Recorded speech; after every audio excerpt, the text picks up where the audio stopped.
Sa high-end naman tayo ng Samsung sa kanilang flagship phone for the Galaxy S25 Ultra. This is their newest phone. So yung specification and this is the price.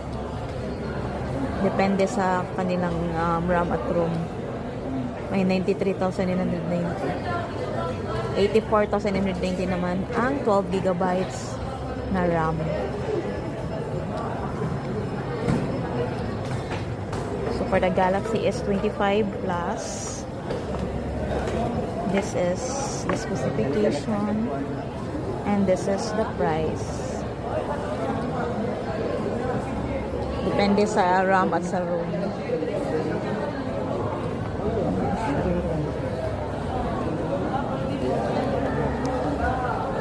For the Galaxy Tab S10 FE, ito yung Galaxy Tab. Ito naman yung price. Naka-sale din sila ngayon, no? Ang laki ng matitipid niyo. The Galaxy Tab. For the Galaxy S24 FE naman, ito yung Galaxy S24. Ito naman yung kanilang presyo sa Galaxy S24 FE.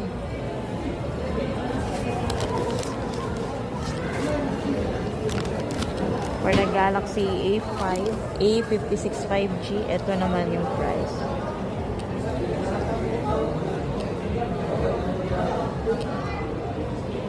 Ito yung Galaxy A56 5G. For the Galaxy A36 5G, yung sinundan ng aking ang ginamit ko na cellphone ngayon is A35, Galaxy A35. Ito yung Galaxy A36.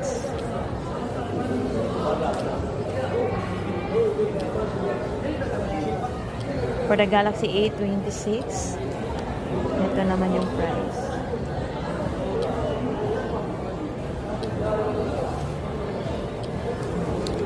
For the Galaxy Tab 9 A9 Wi-Fi LTE, ito yung presyo ngayon, guys. May 10,990, meron ding 8,990. Depende sa specification.